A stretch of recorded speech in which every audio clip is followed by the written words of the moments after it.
Hola, buenas tardes. Yo soy David Almada y hoy vamos a hablar de antineoplásicos. Bien, para entrar en el tema, está bueno recordar que básicamente la reproducción celular es el mecanismo por el cual se determinan todos los crecimientos tisulares y que esto está en la variable tiempo determinada por la longitud que queda en los telómeros, que son los extremos terminales de los cromosomas, por el cual se nota claramente que hay un acortamiento del material genético a lo largo de la vida de un individuo. Y como vemos acá representado en la gráfica, no es lo mismo los tejidos ni el crecimiento tisular de un bebé que el de un anciano, pasando por todas las etapas de la vida infantil y adulta, y que eso, a su vez, si lo miráramos un poco más con detenimiento, particularmente en las fotos de abajo, vemos los tejidos que tienen rápido recambio celular. Los tejidos que claramente forman muchas unidades celulares terminales por fracción de segundo, como pueden ser la médula ósea, los epitelios, ya sea de las mucosas como la gastrointestinal, o los epitelios tegumentarios, como puede ser la piel. Claramente hay tejidos que tienen gran crecimiento celular, como los que acá estamos definiendo, y otros tejidos que tienen una tasa de crecimiento celular mucho más lenta. Y en todo lo que es la tumorigénesis, que básicamente es un crecimiento desordenado de tejido, lo que vamos a notar es que no es lo mismo de ninguna manera que este tumor provenga de un tejido de rápido crecimiento que de uno de lento crecimiento, así como también los efectos que van a tener las terapias antineoplásicas contra estos tejidos de rápido crecimiento, si bien uno intenta que tengan el menor impacto posible, pero claramente si utilizamos drogas que frenen el ciclo celular, vamos a impactar sobre todo en estos tejidos de rápido crecimiento o turnover, como se denomina en inglés. Para eso tenemos que hablar del ciclo celular. ¿Qué es esto en cuanto al concepto y la regulación del? Sabrán ustedes que en las etapas de la división celular tenemos una fase en la cual se produce la separación, la creación de dos células hijas, que será mitosis o meiosis si estamos hablando de la línea germinal, y un periodo donde la célula no se divide, que se llama interfase, que está compuesta básicamente de dos fases intermedias, que son la G1 y G2, G por la palabra inglesa gap, que quiere decir intervalo básicamente, y la fase S entre las dos fases de intervalo, que se denomina fase S por fase de síntesis, donde ocurre la duplicación del ADN del núcleo de la célula, en este caso. Teniendo en cuenta esto, definimos el ciclo celular como una cascada de eventos regulada y ordenada, por la cual se da origen a dos células hijas exactamente iguales a la célula madre, donde se duplica tanto el material genético como las organelas citoplasmáticas. Y claramente las alteraciones en este programa pueden llevar a que la célula muera o que la división se produzca con errores, y esta puntualidad de errores en el ciclo celular, errores aditivos seguramente, provoquen el origen de enfermedades tumorales. Claramente en el devenir de los años y el conocimiento se sabe que no alcanza con una sola modificación en el ciclo celular para provocar un tumor, pero que la sumatoria de golpes, por así decirlo, los ingleses lo llaman second hit, al segundo golpe, provocaría la pérdida de la capacidad de la autorregulación del crecimiento, y ello podría dar lugar a una línea celular. Una línea celular es precisamente una estirpe celular que no muere, no tiene aceitado el mecanismo de muerte celular programada y que por tanto en condiciones óptimas de alimento e irrigación crecería sin ningún tipo de control. A saber entonces, ¿qué es lo que ocurre cuando una célula entra en ciclo? Porque una célula puede estar quiescente en una fase que denominamos G0 y en algún momento entrar en ciclo en la fase G1, como la conocemos, luego pasar a la fase de síntesis, luego prepararse para la mitosis en el G2 y posteriormente terminar en esa fase M. ¿Cuáles son los determinantes para que esto básicamente lo vemos acá? Hay reguladores de este ciclo celular, por la cual una célula, ya sea una célula normal o una línea celular, es decir, una estirpe neoplásica de células, puede pasar de G0 a G1 ante determinado estímulo. Estos estímulos generalmente son factores de crecimiento que determinan que la célula pase de G0 a G1 y de ahí se produzca toda la cascada conocida como ciclo celular, la síntesis de ADN, la síntesis de organelas y eventualmente la división celular que ponga nuevamente a las células hijas en la situación de G1 o pasar a la quiescencia.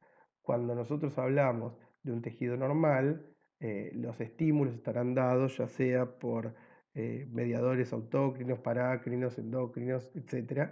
Mientras que a nivel de las células tumorales, generalmente la cantidad de células determinará el pasaje a G1. Por ejemplo, si a un tumor muy grande le extirpamos una parte, muchas de las células que estén en G0 en el remanente, lo que le quede dentro del paciente, pasen a G1 para reproducirse.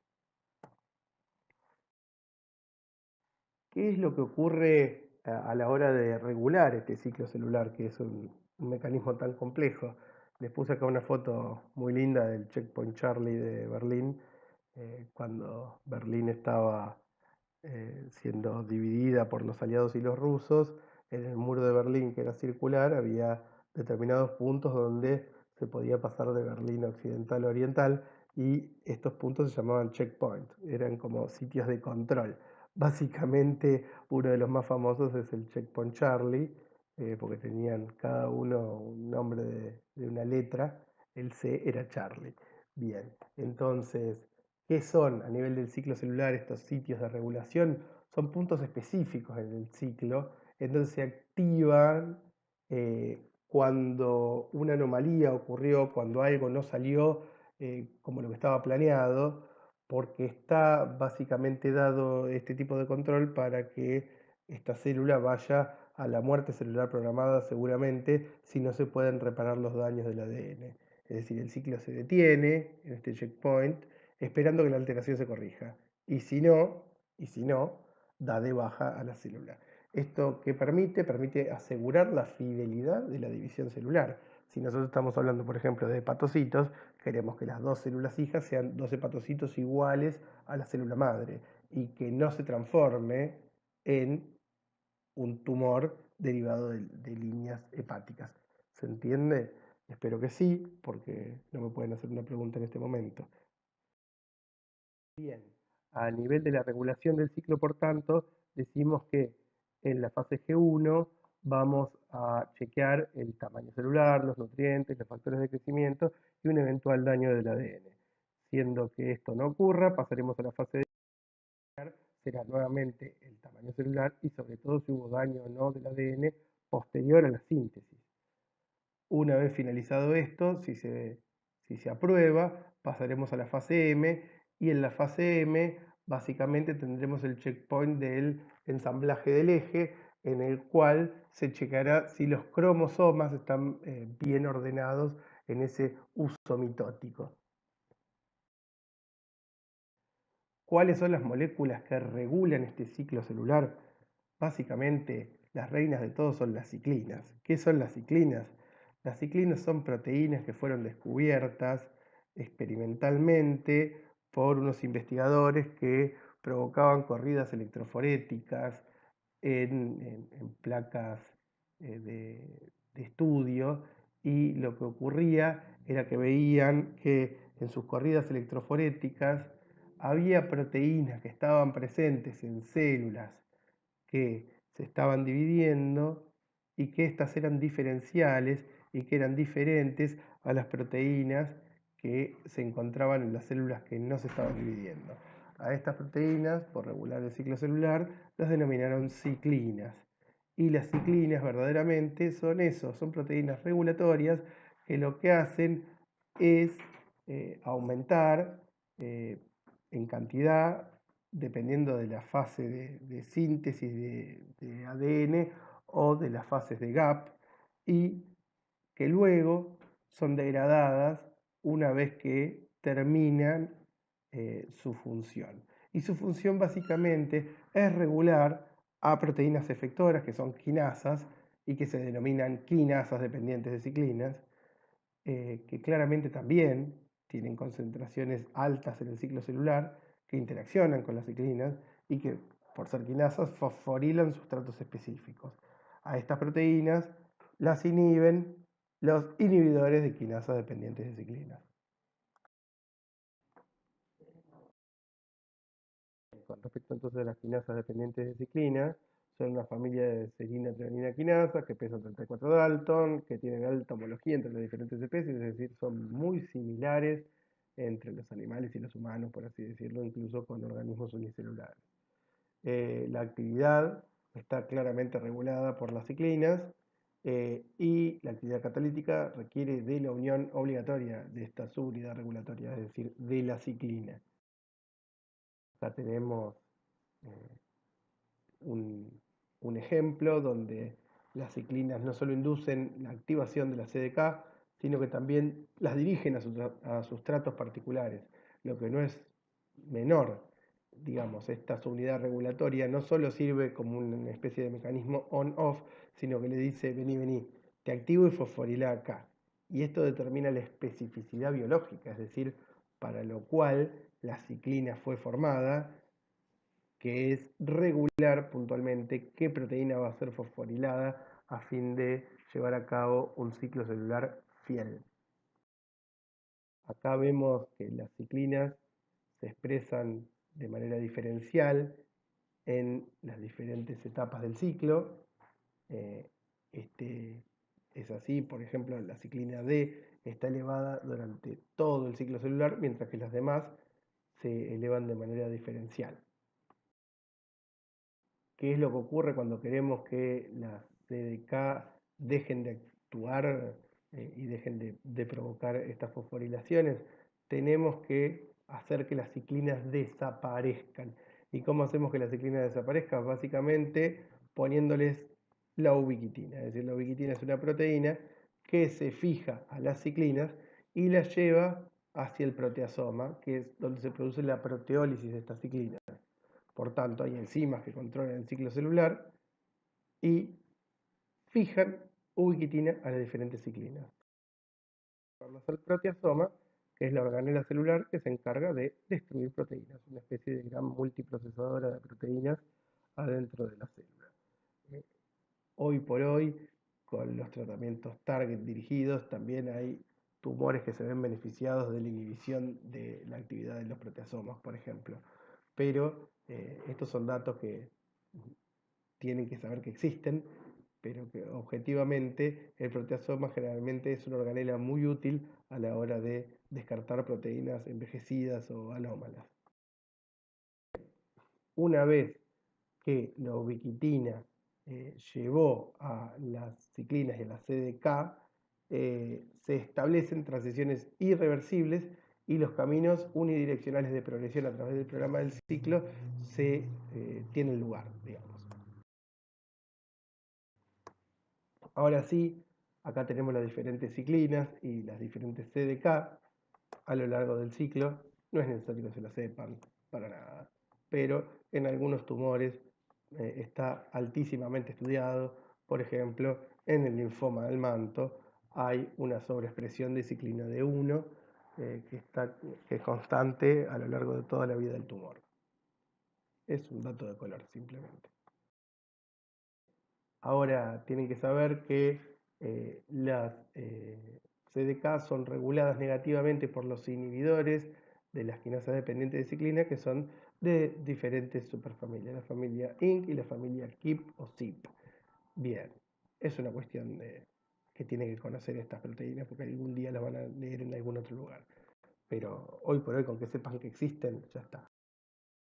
Y estos CDK hacen que el complejo ciclina-CDK quede totalmente inactivado. ¿Qué ocurre con los inhibidores de la CDK? Inducen bloqueos en el ciclo celular. Entonces ahí tenemos que superfamilias actúan a cada nivel. Otra vez, ¿hay que saber estos nombres? Para nada, pero sí tienen que saber conceptualmente qué es lo que está ocurriendo. Y que claramente las deficiencias o las mutaciones de los inhibidores de CDK provocan también alteraciones tumorales. En eucariotas hay varias CDK que se unen a diferentes ciclinas. Y esto claramente no es que hay un CDK para cada ciclina, sino que hay determinada promiscuidad. Una determinada ciclina puede actuar sobre diferentes CDK o viceversa. O un CDK puntual puede estar estimulado diferencialmente por diferentes ciclinas.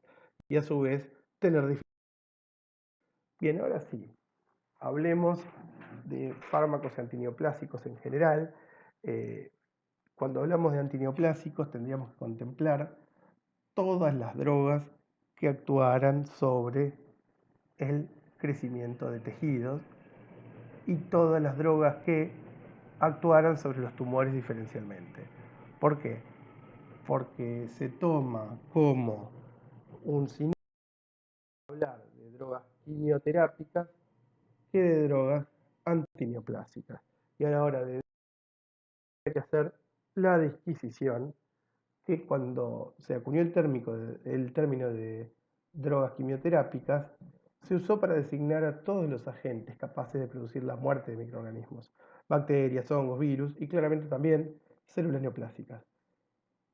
Claramente cuando hoy por hoy hablamos de quimioterápicos, nos estamos refiriendo a quimioterápicos antineoplásicos. Pero si uno va a leer en el libro, va a encontrar que algunos clasifican como dentro de quimioterápicos a los antimicrobianos. Pero bueno, por default, si nosotros hablamos de quimioterapia, vamos a estar hablando de drogas antineoplásicas. Y hay que hacer la salvedad también que hay drogas antineoplásicas que no tienen nada que ver con los quimioterápicos. Por ejemplo, las hormonas, por ejemplo, los glucocorticoides, por ejemplo, algunas moléculas que tienen compuestos radiactivos. Bien, por lo general podríamos decir que a nivel global los quimioterápicos todos tienen un índice terapéutico pequeño. ¿Por qué? Porque grandes cantidades directamente provocarían eh, la intoxicación de todos los tejidos, sobre todo los de muy rápido crecimiento. Y hay que conocer su farmacología, interacciones y farmacocinética para evitar estas reacciones tóxicas, ya sean en agudo o en crónico, y que generalmente se dan en un esquema terapéutico donde buscamos sinergismos en los mecanismos de acción y diferencias en los mecanismos de resistencia y toxicidad. Deben usarse generalmente cercanas a su dosis máxima y tan frecuentemente como sea posible para inhibir el recrecimiento tumoral. Pero esto no es dar una megadosis de drogas quimioterápicas y decir, bueno, listo, con esto nos alcanzó. ¿Por qué no? Porque generalmente la gran mayoría de los tumores tienen células quiescentes que están en G0 y que requieren de algún estímulo para que pasen de G0 a G1. Y por tanto, dar la quimioterapia en ciclos, es decir, en cuotas, por así decirlo, lo que nos permite es atacar a todas las células que estén en ciclo, permitir que nuevas células del tumor pasen al ciclo y así nuevamente atacar a las que están en G1. Hay que conocer el ciclo celular para el buen uso de estas drogas. La gran mayoría dañan el ADN, entonces tienen mayor toxicidad durante la fase S. Otras afectan el uso mitótico, por tanto son efectivas en fase M. Los tumores más sensibles son los que poseen un alto porcentaje de células en división. Los oncólogos suelen hablar de dos grandes tipos de tumores, los osito teddy o los tortuga. Los tortugas son los que no crecen nunca, son tumores de lento crecimiento, con gran dificultad para la actuación de drogas quimioterápicas, mientras que los osito teddy son los que pasan de ser una cosa muy pequeña a una cosa gigantesca. Y estos tumores de rápido crecimiento, por ejemplo los tumores de la estirpe germinal o los tumores de estirpes hematológicas, sí suelen responder muy bien a las quimioterapias. Incluso en algunos de estos tumores se plantean grandes megadosis de quimioterapia seguidas de trasplante de médula ósea. También hay que tener en cuenta que los tejidos normales que proliferan más rápido, como la médula ósea, el epitelio intestinal y los folículos pilosos, sufren los efectos adversos principales de las drogas quimioterápicas y limitan su utilidad. Pero claramente no es lo mismo quedar con mucositis por la denudación de todo el epitelio gastrointestinal desde la boca hasta el ano que perder el pelo, que provocar un arresto madurativo de las células de la médula ósea y eventualmente provocar citopenias de todos los linajes de la médula ósea. Por tanto, si queremos dar una megadosis de quimio, tendremos que tener para administrar al paciente médula ósea para reponer. ¿Tá? Como esto no es el procedimiento habitual en la mayoría de los tumores, lo que hacemos es dar dosis más acotadas de quimioterapia para que estos tejidos se regeneren entre ciclo y ciclo. Porque los tumores con baja fracción de crecimiento son menos sensibles a las drogas cicloespecíficas y no podemos de ninguna manera atacar a todo el tumor globalmente utilizando drogas antineoplásicas. Ahora bien, ya habiendo sabido para qué sirven estas drogas y cuál es el fundamento de su utilización, veamos cuáles son los mecanismos de acción de esto. Hay varios, porque básicamente con tal de interrumpir el crecimiento o dañar la estructura del ADN, es como en la guerra, está todo válido.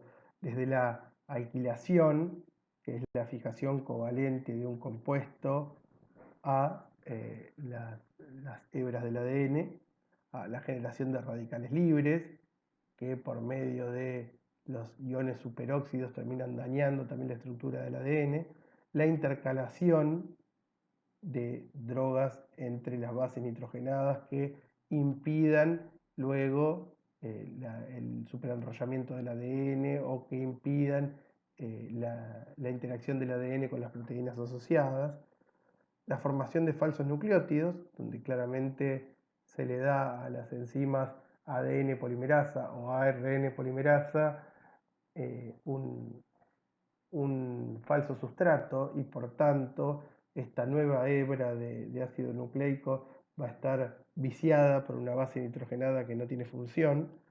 La interferencia con los procesos metabólicos, como puede ser con la vía del folato.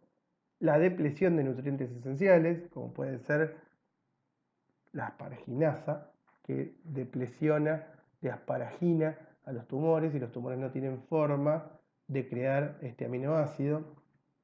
Y también puede ser la alteración de proteínas microfibrilares, como se puede dar en varias drogas, pero por ejemplo con los taxanos. Con respecto a la alquilación, es un mecanismo muy común. Los alquilantes son los primeros quimioterápicos descubiertos y la incorporación de un grupo alquilo a una molécula es básicamente añadir un hidrocarburo de cualquier número de carbonos, metilo, etilo, etcétera, a la hebra de ADN. La alquilación biológica es un concepto más amplio porque es la unión covalente de cualquier grupo químico a cualquier macromolécula, pero básicamente viene del término químico de agregar, enchufar, por así decirlo, una cadena carbonada a algo. ¿Qué son los agentes alquilantes? Son los agentes que pueden reaccionar con el agua, los lípidos, las proteínas, el ARN y el ADN. Y la alquilación del ADN es la de mayor importancia en el efecto antitumoral. Los principales sitios de ataque son las bases nitrogenadas, ahí están el nitrógeno 7 de la guanina, etc. Y a nivel proteico, los grupos sulfidrilo, que claramente están en los residuos de cisteína. En cuanto a las drogas, estas pueden tener uno o dos grupos alquilantes, por lo tanto alquilantes mono o bifuncionales, y la base alquilada del ADN puede ser eliminada o reemplazada por la misma base, o puede desencadenar la degradación del ADN, la inhibición de su síntesis o la producción de mutaciones. Básicamente, los alquilantes bifuncionales estarían acá siendo como una especie de traba en la posibilidad del ADN de desarrollarse para que entren las polimerasas. Y esto genera ruptura de las hebras de ADN. Acá tenemos esquematizado la utilización de alquilantes y lo que ocurre con las hebras del ADN. Tenemos que saber que se cambia la estructura espacial de la base alquilada, se permiten acoplamientos anómalos, es decir, guanina con timina, adenina con citosina en lugar de los normales, la base perdida puede no ser reemplazada y que los agentes bifuncionales pueden producir puentes entre cadenas de ADN, como ya dijimos, o entre el ADN y una proteína asociada. En cuanto a la generación de radicales libres, el radical libre es un átomo o molécula, que incluye un átomo claramente, al que le falta un electrón. Esto es claramente electrofílico y provoca reacciones redox y culmina con la alteración de todo lo que es el genoma de la célula tumoral. Por ejemplo, hay determinados grupos de antibióticos, como se los denomina así, si bien no se utilizan en la terapéutica antimicrobiana, tienen el nombre de antibióticos, ya sea las antraciclinas o los no antraciclínicos como la bleomicina. La bleomicina funciona como una oxidasa de hierro, claramente hace que pase de ferroso a férrico, cediendo un oxígeno y genera radicales libres que lo que hacen es degradar el ADN, mientras que las antraciclinas se transforman en semiquinonas, reaccionan con oxígeno dando lugar a radicales libres y además se intercalan. La intercalación es la propiedad de precisamente meterse, es decir, adentrarse entre dos bases del ADN y no sería fundamental para el efecto citotóxico, pero produce otros efectos. Actúa sobre todo como un depósito. Esto, si intercalamos drogas entre el ADN, generalmente el ADN no va a sufrir de entrada un daño mayor. Pero si en determinado momento estos compuestos, por ley de acción de las masas, pueden llegar a interactuar, a hacer un puente alquilante, producir radicales de oxígeno, etc., el ADN va a ser dañado. Y claramente esta droga depositada entra en estrecho contacto con el ADN y facilita su degradación. A su vez que inhibe la duplicación del ADN y o la transcripción por estar ahí molestando. En cuanto a la formación de falsos nucleótidos, esto es la incorporación a los ácidos nucleicos de compuestos que no son los originales.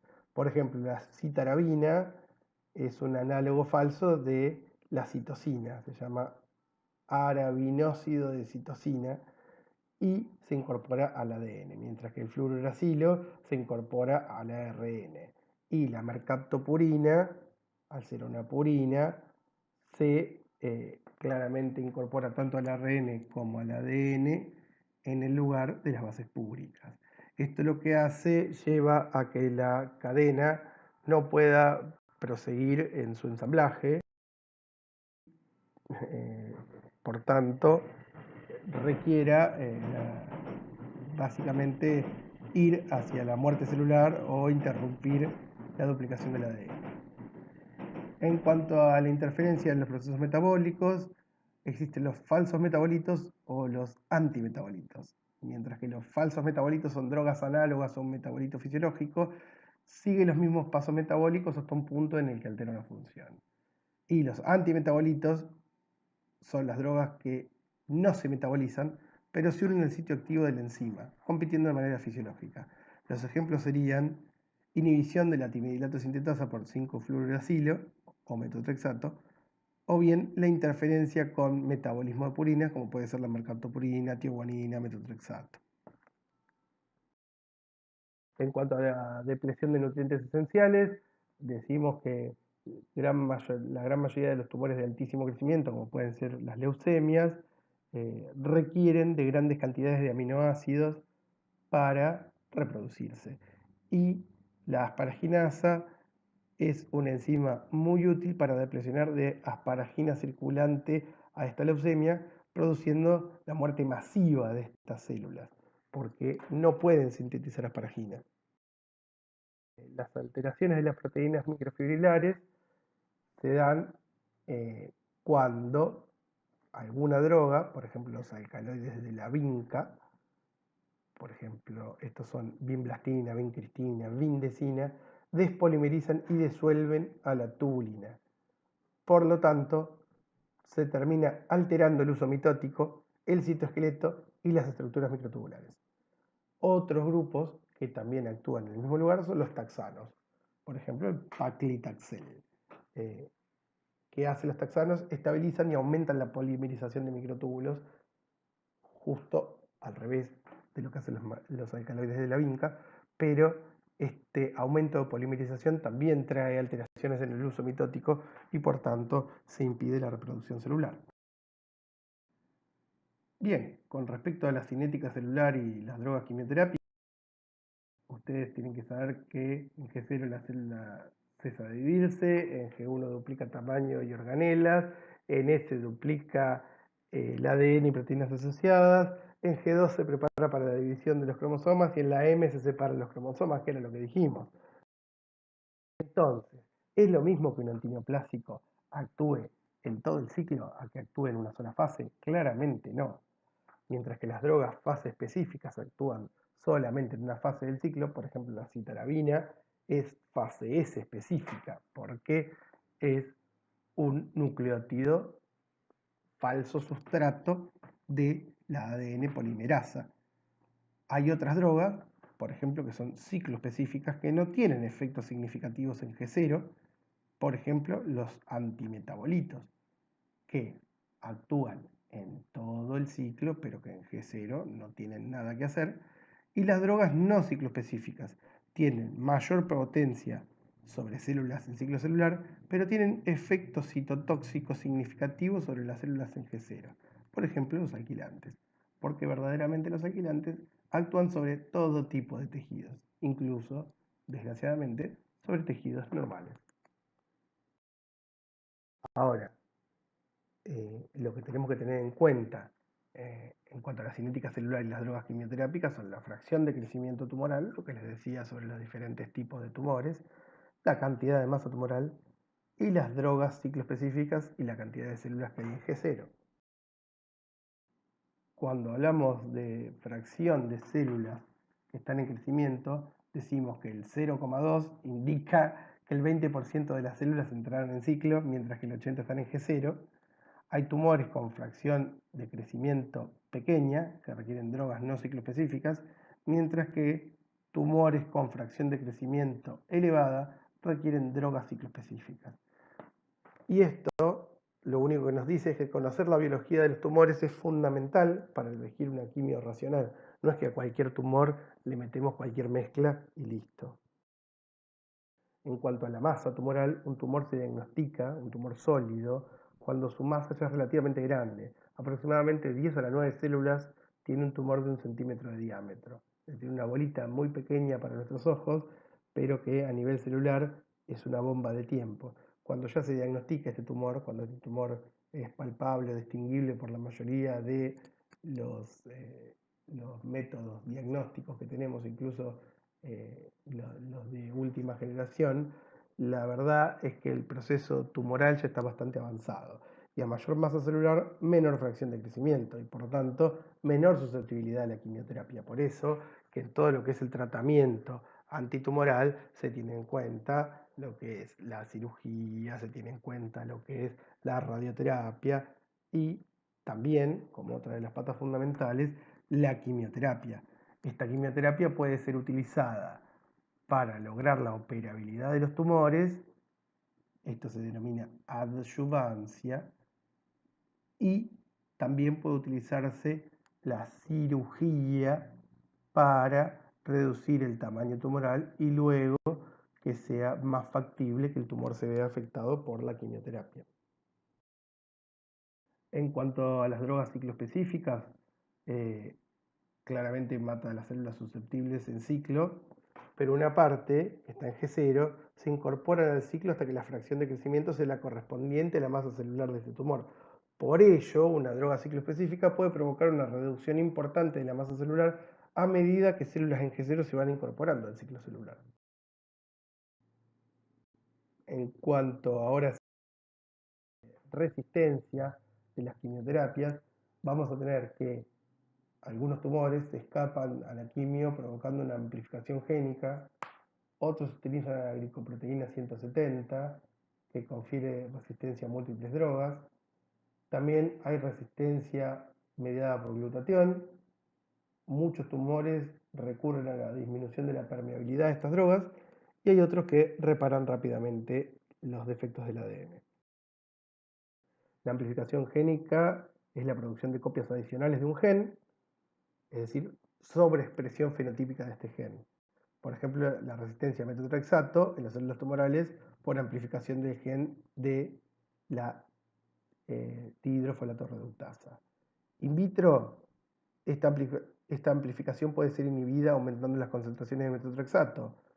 Esto no es factible en vivo, no le podemos dar cualquier dosis al paciente. El paciente se muere antes que las células tumorales si seguimos aumentando la dosis cuando el tumor es resistente.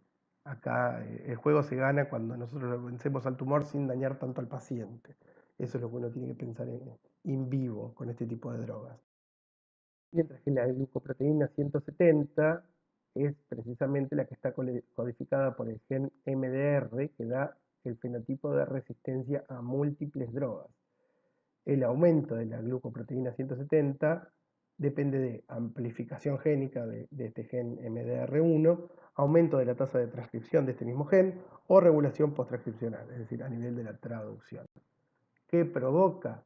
Provoca el egreso de las drogas que ya ingresaron, esta proteína, glucoproteína 170. La resistencia mediada por glutatión está dada porque verdaderamente muchas células adosan glutatión a través de una enzima que es la glutatión transferasa al quimioterápico y esto hace que el quimioterápico quede inactivo. En cuanto a la disminución de la permeabilidad, la mayoría de las quimioterapias ingresan a las células por difusión simple. Algunos, por ejemplo el melfalán, el metotrexato, requieren mecanismos de transporte. La disminución de la actividad de estos transportadores constituye un mecanismo de resistencia a esas drogas. En cuanto a la reparación del ADN, se ponen en marcha mecanismos altamente eficaces, como ustedes ya conocen, ante un daño inducido por un quimioterápico. En base a esta reparación se determina si habrá o no citotoxicidad, y el aumento de la capacidad de la reparación constituye un mecanismo de resistencia claro a los quimioterápicos en general. En cuanto a la relación entre el tamaño tumoral y la resistencia, claramente sabemos que vamos a encontrar más células resistentes en una masa tumoral grande. Y además, al aumentar el tamaño tumoral, disminuye la fracción de crecimiento con la consiguiente disminución de la respuesta tumoral. En esto tenemos que pensar que, si bien todos los tumores provienen de una única línea celular, o al menos la amplísima mayoría, dentro de estas células tumorales están las que tienen mayor capacidad de resistirse a una droga, otras que tienen mayor capacidad de metastatizar, otras que tienen mayor capacidad de generar neovascularización, y cuanto mayor sea la masa del tumor, y muchas de estas células queden en G0, de las que se encuentran en G1 hay más probabilidades de encontrar quienes sean resistentes a nuestra quimio en particular. Bien, y ahora sí, con respecto a el fundamento de la tenemos que conocer que a nivel de una estrategia quimioterápica racional y ya habiéndonos dado cuenta de la biología del tumor que estamos tratando, hay que iniciar el tratamiento lo más rápidamente posible. En tumores sólidos, tratar de reducir la masa con cirugía y rayos, garantizar el acceso a la droga, de la droga al tumor, tratar de lograr una toxicidad selectiva, porque no vamos a poder no generar efectos tóxicos en el paciente, pero por lo tanto tenemos que ser cuidadosos y tenemos que ir dosificando esto y administrar una nueva serie de quimio antes de que el tumor alcance el tamaño original, claramente.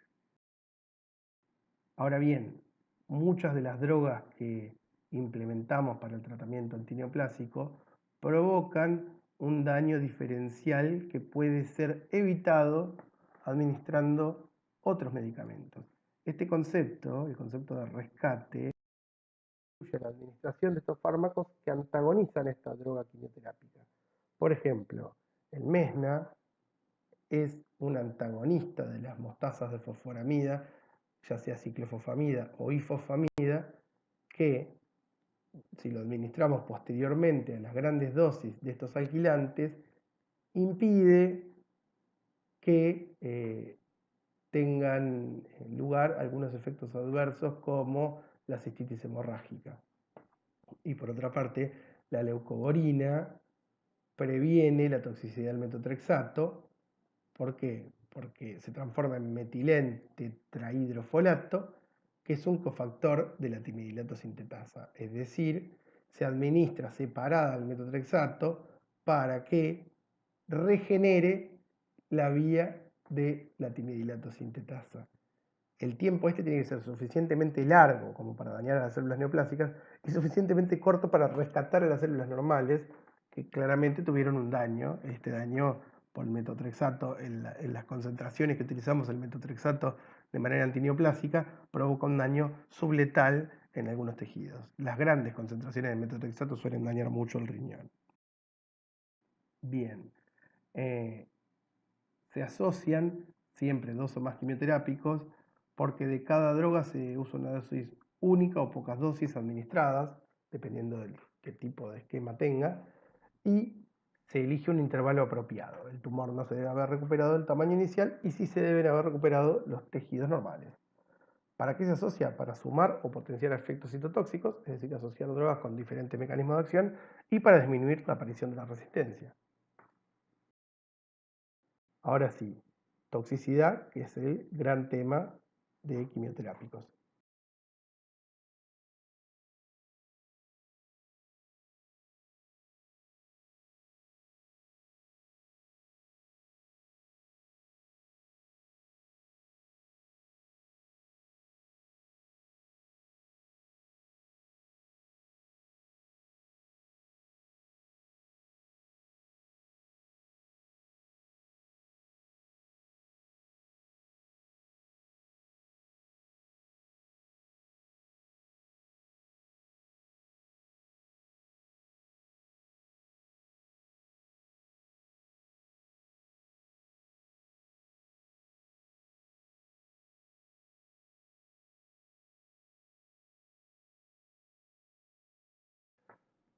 Bien, cuando hablamos de toxicidad tenemos que hablar del concepto de toxicidad limitante, que son las manifestaciones tóxicas que obligan a interrumpir momentánea o definitivamente el tratamiento, y esta va a ser aguda o crónica, siendo las agudas generalmente reversibles y se relacionan con la dosis por vez o por serie, es decir, el daño en agudo que tiene esta quimio puntual que voy a administrar en este ciclo. El ejemplo clásico es la mielotoxicidad. Administramos un protocolo de quimio ahora y sabemos que aproximadamente a los 7-10 días vamos a tener el nadir, es decir, el punto más bajo de duplicación de las células hematopoyéticas. Mientras que la toxicidad crónica generalmente nos habla de efectos irreversibles y se relacionan con la acumulación, con la dosis total, por ejemplo, la fibrosis pulmonar, que puede producirse sobre todo con la bleomicina, pero también con otros compuestos como por ejemplo el metotrexato. También un buen ejemplo sería la cardiotoxicidad dependiente de antraciclinas. Bien, en cuanto a los efectos tóxicos agudos, acá los tenemos descriptos y vamos a ir hablando de cada uno de ellos en particular. La mielotoxicidad es la toxicidad más frecuente, Para muchas drogas es la toxicidad limitante aguda, la mayor frecuencia de mielotoxicidad se da claramente sobre glóbulos blancos y plaquetas, porque los glóbulos rojos tienen una mayor vida media. Primero generalmente ocurre la leucopenia, ya que la vida media tiene 48 horas, el leucocito, y luego la plaquetopenia, cuya vida media es de 7 días.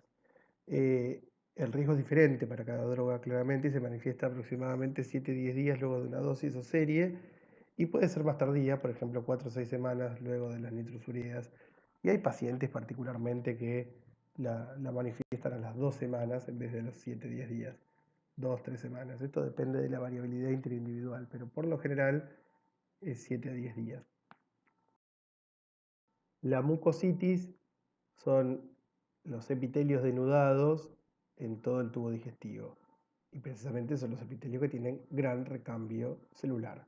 Muchas drogas producen mucositis, ya sea en boca o en el tracto gastrointestinal. Y claramente la mucositis se produce por vía sistémica. No es por tragar la droga, sino por el efecto que esta droga tiene sobre el crecimiento celular, pero esta droga llegó desde el medio interno.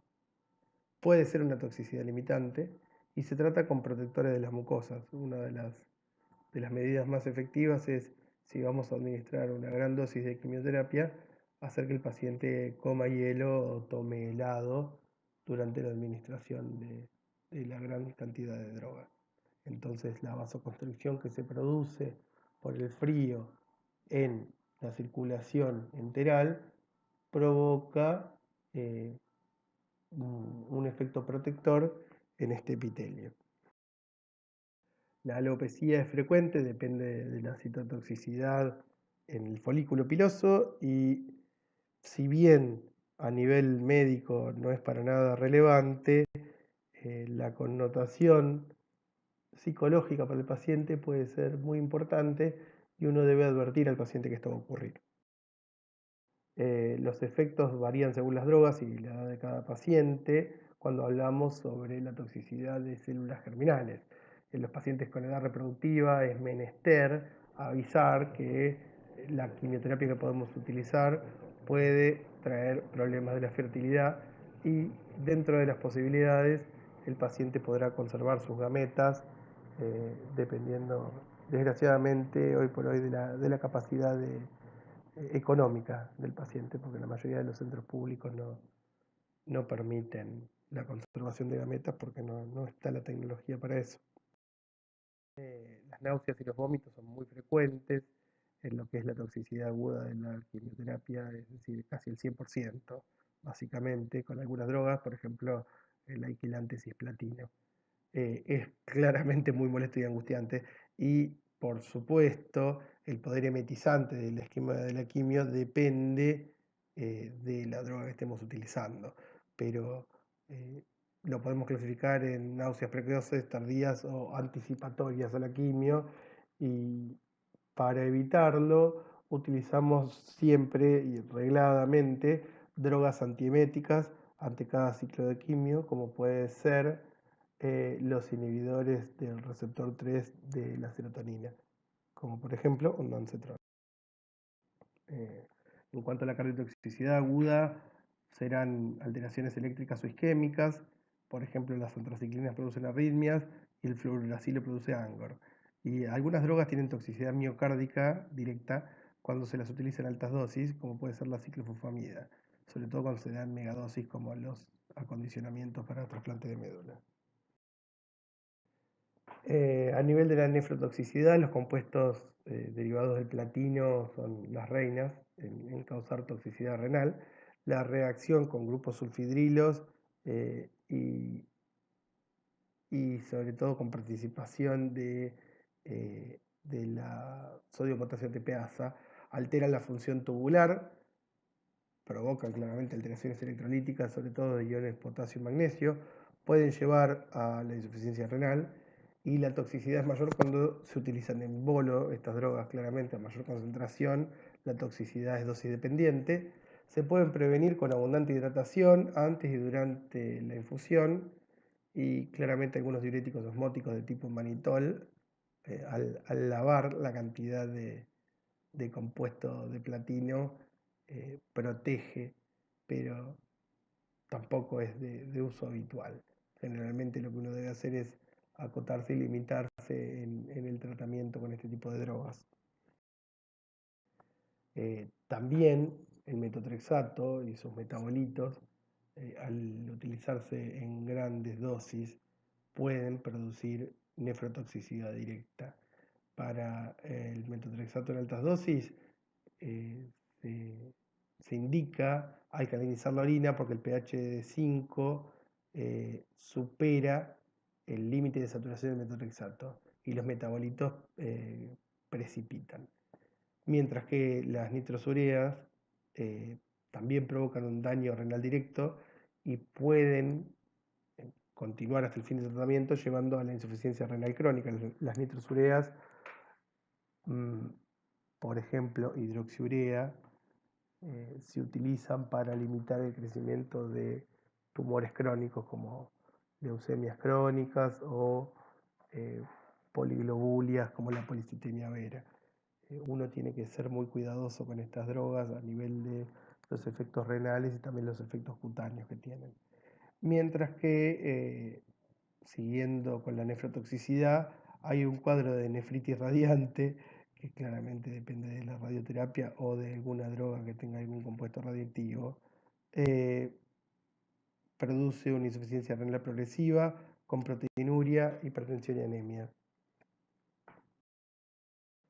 Con respecto a la urotoxicidad, que no es lo mismo que la nefrotoxicidad, estamos hablando del daño del epitelio transicional, mayoritariamente de la vejiga, y se da por el depósito de algunos metabolitos activos, por ejemplo la acroleína, que es derivada de la ciclofosfamida y fosfamida, que se excretan por orina y lesionan de manera directa este epitelio transicional, provocando no solo cistitis hemorrágica, sino mayor riesgo de cáncer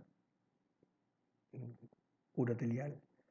Esto se previene con el MESNA, ya lo nombramos al MESNA cuando hablábamos de rescate, ya sea endovenoso o vía oral, y se transforma el MESNA en básicamente un antídoto, por así decirlo, que es captado por las células del túbulo proximal y el grupo sulfidrilo de este reacciona con el metabolito alquilante de la acroleína y lo inactiva.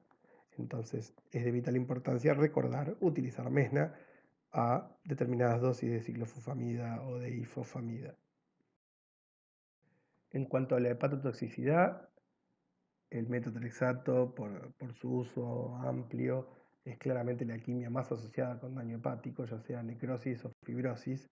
La toxicidad es dosis dependiente y también según el tiempo de exposición, mientras que las antraciclinas tienen capacidad de producir radicales libres y claramente generar hepatotoxicidad, entonces es menester chequear el hepatograma y sobre todo tener en cuenta no asociar las antraciclinas con otras drogas hepatotóxicas, incluido el paracetamol. En cuanto a otras drogas en general, el aumento de enzimas con las nitrosureas o la citarabina está descrito y también está descrito la degeneración hepática esteatosa por parte de la L-asparaginasa. La L-asparaginasa además es al conseguirse eh, en base a las isoenzimas plaquetarias es muy eh, posible que el paciente desarrolle alergia, es decir, reacciones de tipo alérgicas contra la asparaginasa. A nivel de la neurotoxicidad, la neuropatía periférica está descrito en muchos de los quimioterápicos clásicos, incluidos los compuestos derivados del platino y los alcaloides de la vinca. Todo lo que empiece con vincristina, vinblastina, provoca daño acumulativo y neuropatía periférica que desgraciadamente es irreversible, mientras que la toxicidad del sistema nervioso central es claramente infrecuente porque no atraviesa la barrera hematoencefálica.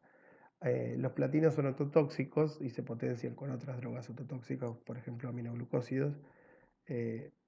Claramente algunas drogas tienen impacto sobre el ojo, algunos sobre la retina, y algunas drogas pueden provocar meningitis aséptica y mielopatía, es decir, una neurotoxicidad eh, por quimioterapia intratecal. Nosotros administramos generalmente a los pacientes con leucemia linfoblástica citarabina y metotrexato, y hay que tener en cuenta no confundirse y administrar alcaloides de la vinca por vía intratecal porque es mortal, es una droga muy vesicante, mientras que el metotrexato, la citarabina pueden dar esta meningitis aséptica. eh, Administrar alcaloides de la vinca supone básicamente la iatrogenia que termina con la muerte del paciente y de manera muy dolorosa. Entonces uno tiene que ser extremadamente cuidadoso cuando administra terapéutica quimioterápica intratecal. Cuando hablamos de toxicidad local, estamos hablando de la capacidad de muchas drogas de dañar los tejidos, es decir, provocar una quemadura química por el solo hecho de su mera presencia, es decir, por la estructura química que contienen. Muchos de los quimioterápicos solo pueden ser usados de manera endovenosa y hay que tener muchísimo cuidado con lo que es la extravasación. ¿Qué es la extravasación? Es precisamente la salida del vaso sanguíneo del quimioterápico. Eh, Al ser administrados de manera muy regulada, es menester frenar el goteo de la droga si el paciente comienza a tener dolor en el sitio de venopuntura o en el trayecto venoso, y particularmente las drogas quimioterápicas que tienen color, por ejemplo las antraciclinas o la vincristina, son muy vesicantes y precisamente sirve para hacer un poco de docencia con el mismo paciente y decir, cuando pase la droga de color, no doble el brazo, si le duele, llame enseguida a la enfermera y tener controlado esto porque puede determinar incluso la evolución eh, tórpida de la enfermedad, porque una gran quemadura por daño vesicante de una droga puede generar infecciones, impedimentos para proseguir con la quimioterapia y ulteriormente llevar a la muerte del paciente. Se ha visto en muchísimos casos, todos desgraciadamente tenemos algún tipo de experiencia conocida, los que tratamos tumores. Y en cuanto a los efectos tóxicos tardíos, la cardiotoxicidad tardía, la toxicidad pulmonar, la carcinogénesis y la teratogénesis serán los principales, siendo la cardiotoxicidad tardía típica de las antraciclinas, dependiendo de la cantidad de antraciclinas que dimos, es el daño mediado por radicales libres que se provoca de manera acumulativa. Cada antraciclina tiene una dosis máxima y los factores que incrementan el riesgo son la edad, la radioterapia mediastinal, la enfermedad cardíaca previa o la asociación con drogas de mecanismo similar. Y lo que tenemos que tener en cuenta cuando damos quimios basadas en antraciclinas es que el paciente tiene que tener un muy buen seguimiento cardiológico donde se le preste puntillosa atención a lo que es la fracción de eyección. Y seguramente el paciente sea medicado con drogas para la insuficiencia cardíaca, aunque no tenga síntomas de esta, para prevenir el daño de la antraciclina. A nivel pulmonar, la toxicidad es infrecuente, pero cuando se da es muy grave, causa disnea, tos seca, fiebre y claramente provoca fibrosis con el consiguiente patrón restrictivo y defectos en la difusión alveolar, que es conocido porque es indistinguible de otras patologías restrictivas pulmonares. A nivel de anatomía patológica vemos una neumonitis intersticial y las drogas que se suelen asociar con la toxicidad pulmonar son la bleomicina particularmente, pero también el busulfán y el metotrexato, eh, y la ciclofosfamida en raras ocasiones. En cuanto a los factores de riesgo están enfermedad avanzada, enfermedad pulmonar previa, daño pulmonar por radioterapia, la oxigenoterapia y la asociación con drogas con toxicidad pulmonar. Entonces, por ejemplo, en un paciente que tengamos que utilizar bleomicina, si el paciente es un gran fumador o tiene antecedentes de neumoconiosis, quizá convenga utilizar otro esquema. En cuanto al efecto carcinogénico, es decir, la posibilidad de provocar segundas neoplasias, es bien conocido que algunas drogas quimioterápicas provocan efectos mutagénicos y las segundas neoplasias más frecuentes son sobre todo las neoplasias hematológicas, la leucemia mieloblástica aguda o los linfomas de tipo no-Hodgkin están descriptos y desgraciadamente suelen suceder a los pocos años, dependiendo del esquema de quimioterapia usado previamente en el tumor de base. Generalmente son de muy tórpido pronóstico y al paciente le va muy mal. Para algunos quimioterápicos existe un aumento significativo de otros tumores. Por ejemplo, cáncer de vejiga en pacientes tratados con ciclofosfamida. Y la teratogenicidad claramente se interpretará que la mayoría de las drogas quimioterápicas son de clase X o D en el embarazo, es decir, contraindicados totalmente o no se debe usar excepto que no quede otra. eh, y puntualmente se conoce que el metotrexato produce defectos en el cierre del tubo neural porque depresiona el folato, mientras que otras drogas no son concluyentes las evidencias en humanos, pero los pacientes con cáncer suelen tener abortos precoces o menor frecuencia de embarazos en pacientes con cáncer. Claramente no sabemos, porque no están estudiadas, muchas de estas drogas en embarazadas humanas. Y ahora sí, para terminar, y espero que les sea útil la clasificación de drogas quimioterápicas, acá tenemos los grupos y bien en cuanto a las drogas no cicloespecíficas y fase específicas, que en su momento se charló conceptualmente, vamos acá a presentar un cuadro para que les quede a modo de...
Bien, tenemos que saber entonces que acá, haciendo la cascada que va desde ribonucleótidos hasta proteínas, vamos a ver dónde actúa, por ejemplo, la hidroxiurea, impidiendo que los ribonucleótidos se transformen en desoxirribonucleótidos. También actúan a este nivel en la síntesis de purina la series mercaptopurina y la tioguanina, mientras que el metotrexato se mete directamente con la síntesis de purinas y los desoxirribonucleótidos, así también el 5, mientras que la gemcitabina, citarabina o fludarabina se meten en el pasaje entre los desoxirribonucleótidos. Los alquilantes dañan directamente a la hebra de ADN. Los antibióticos de tipo doxo y daunorubicina junto con el etopósido forman radicales libres y dañan las cadenas de ADN. La L-asparaginasa interfiere en la formación de proteínas tumorales y los taxanos y los alcaloides de la vinca, junto también con la colchicina que no se usa como antitumoral, interfieren en la formación de los microtúbulos.